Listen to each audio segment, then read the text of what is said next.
Figma Make, the AI layer on top of the tool that you already love, and this new tool Paper where your designs are actually HTML and CSS. I gave both the exact same prompt, same screen, same constraints, and the results were very different. Let me show you what happened. Hey, I'm Diane. I'm the co-founder of the Design Project. We help B2B SaaS teams ship products faster with AI. Now, to get started, I'm using cal.com, which is an open source platform, as my experiment.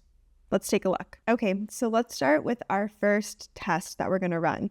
I want to take a 404 page that I have to build, and I wanna test it in Figma Make and Paper. Let's see. So I'm going to use the same prompt. Let's start with Figma Make. Basically, what my prompt says is, here are all of my tokens and styling that I want to use. For every page, I want to create a header, an illustration, and 2 CTAs. I want 3 options, a minimal, a playful, and a split option, and I gave some more details. I'll also make sure I send this prompt in the description so you guys can see. Okay, what I want to do is attach some examples. So I've pulled these 3 visuals as the background images that I want for these 404 pages. I'm gonna let this run. This is Figma Make. Now let's go into Paper. With Paper, I can connect the MCP and work directly on the code base. Yes, I can do that with Figma Make. I'll show that to you in a second. But with Paper, it works a little differently. It actually works directly with Claude Code to actually design and build it. So what that means is I have my terminal running with Claude Code. This is just setting up everything. So again, if you are not familiar with the terminal or the environment, please reference the video of how to set up your environment. I'm putting it in the description below. Start there and then you can come and continue this video. First thing I want to say is, do you see the Paper MCP? Okay, perfect. Now what I'm going to do is, this is Paper. I'm going to create a new file. And again, I am going to place those images that I put in as reference. I am going to use auto layout, same function as Figma, same commands. It's in a frame. Perfect. Now I'm going to go back to my terminal and I'm going to say the exact same prompt, but I'm going to say use the Paper MCP. Use Paper MCP, read the current Paper file, grab the header and 3 illustrations, create 3 under construction pages. Let's let this work and then we'll compare the 2 results. So now it's creating artboard for these 3. What's cool is if you go here, you'll see that it's actually creating these 3 pages and it has these fun little dots. So it's kind of cool to see it come to life. But then of course you can reference here and see that it's still working on it. While this is working, another thing about Paper is that it is Tailwind CSS HTML. So it's actually building out the code when it's building these files. A lot of the applications that I work in are using the same language, so it's really easy for me to take it and go back and forth between Paper and the actual repo that I'm working within. Okay, so it's got one going. Gonna do the others. Now building B. And I heard the ding from Figma Make, so that one's already done. So we're close to seeing all options. Okay, so it does seem that Paper is taking longer than Figma Make. Let's first look at Figma Make. So here we go. Let's see. Okay, minimal. Okay, return to home, go to legacy, perfect. Let's see, playful.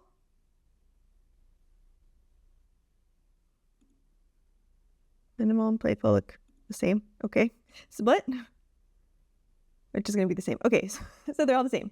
Okay, let's see what, okay, let me put them next to each other. Let's see what Paper did.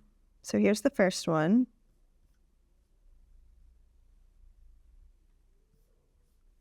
Perfect. Okay, so this one has the progress bar.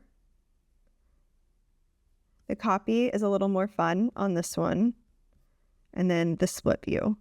So if we go back, yes, the prompt for Figma Make, it did not adhere to any of the designs. Oh, something like it's up here. Okay, so this is broken. Figma Make is not working. Here is basically what we just told it, which is super cool. So I think we can clearly see that the winner here is Paper. Let's say that what I like is I like this split view. So now what I'm gonna do is go back and say, I want to build version C as a 404 page. Can you take the design that was built in Paper and actually create it for a 404 page. Plan this out. Okay, so we're going to take the Paper and I'm going to show you how quick and easy it is to take that file and actually build it out in the codebase. While this is working, I want to show you a couple of other things. Something I like about Paper is that it is a design tool. It's something that designers are familiar with. It has like the same layout as Figma and it thinks like a designer. For instance, it's built in code, right? But I can come in here and I could basically say, I want to wrap, I want to avoid orphans, I want to balance. Like, this is thinking like a designer. Like, when it's taking content and building it, I want it to avoid orphans. So there's like all of these AI additional elements that act as what a designer would be caring about and thinking about. It's still very early, so there's still a lot of things that it needs to improve, but I definitely think it's more on the forefront of being a design tool that's also very up to date on how it can interact with AI and actually build and code. So let's go back and see how it's going. Okay, still has, oh wait. The current 404 page has smart logic. Detects if the URL looks like blah, blah, blah. Should we keep the logic? Yes. So you see what's also awesome about working in the repo is it's pulling from the existing designs and it's making sure that it's keeping the same logic or asking the right questions to me. The Paper design has go to legacy layout as a second CTA. What should this button actually do? Okay, that's a good question. This is like a new concept that we have, but we haven't, like that I came up with, but it doesn't actually exist. So let's say contact support for now. What should the construction illustration image live? Yeah, so this is where they currently live. So let's keep it here and let's submit answers. Okay, so this is its suggestion of how it should implement it. Replacing with version C, the design reference, implementation details, verification. Okay, ideally I would look through this in a little more detail, but for purposes of this, overall high level, it looks good. So let's just say yes, and let's see what it says. I would be more detailed, and I've been doing this way more in planning mode. I go back and forth, back and forth, back and forth before it even builds, because then I know that I'm going to get very close to what I'm asking for. So again, some tips and tricks on Claude Code is you can see what it's doing is it's rewriting the code. So everything is in red is what it was, and everything in green is what it's changing it to. The more that I'm designing in code, the more I'm reading and starting to understand what all of this means. And I feel like when I do this, it's really, really, truly helping me be able to design better because I actually understand how it's going to be implemented, which is something I never cared about before, but it's like really, it's making me a better designer. It's making me understand more of how I'm coding things and how it's actually going to show up. And while this is loading, I am currently opening up my schedule for 3 workshops with companies that are looking to implement AI into their product process.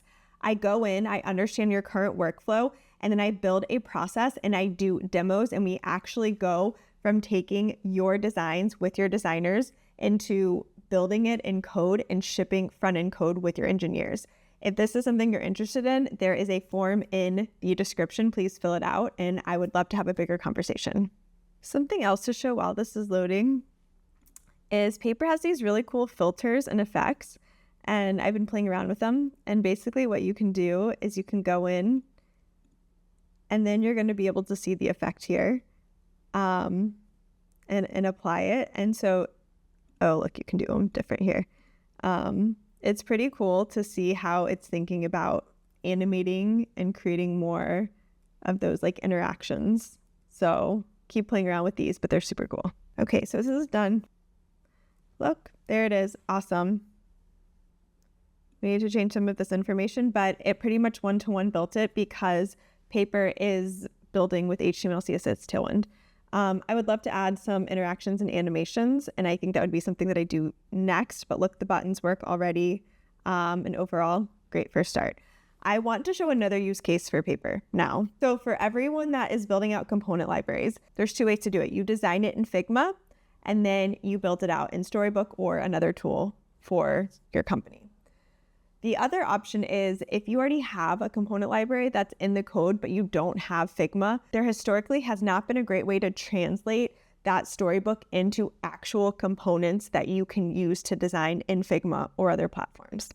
So what's really cool is that Paper is starting to create a way better way of doing this. Let me show you an example. Okay, so first, let me start Storybook server. So this is going to start the Storybook component library. Okay, perfect. It's here. So you see here, I have a button and I have all the states, right? I have secondary, icon, base, instructive, all of these I've created. And this is built in code. What I want to do is I want to take this and I want to translate it to a component library. I'm going to show you how Figma does it and how Paper does it. So first, let's go to Figma. Do you see the button component in the Storybook? Making sure that it sees it and references it. Button. Okay. Is the Figma MCP connected? Okay. Take this button from Storybook. I want you to build out all colors, sizes, variants, and icons based on what the Storybook says. Design it in Figma. Okay, let's see what it does. So what is cool about the Figma MCP is it's creating a new file, it's communicating that, and it's pulling it exactly from Storybook like it's saying. Okay, so this is, I guess, the actions it pulled out. Let's open in Figma. So this is what it's done. Basically built it this way. Let's ask the same thing. Oh, it's going to keep going. Okay, so it's still working. Sorry. Okay, so it's going to put all of these in. Okay, you get the idea. Let's look at the page.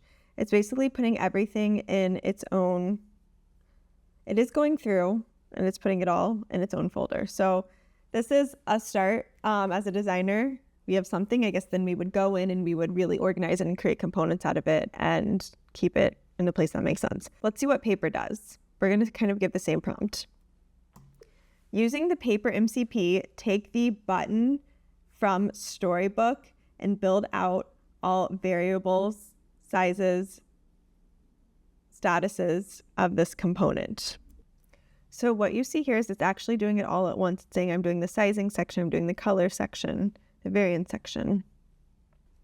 Okay, let's take a look at what it did. I put it in the same file. I could have put it somewhere else, but here is basically, it's way more similar to how we expect a component library to look in a design platform. All of the states are clearly defined in a very design-friendly way. It did it all at once versus each page individually. So if you compare the two, there's basically no comparison between what Figma's doing and what Paper's doing.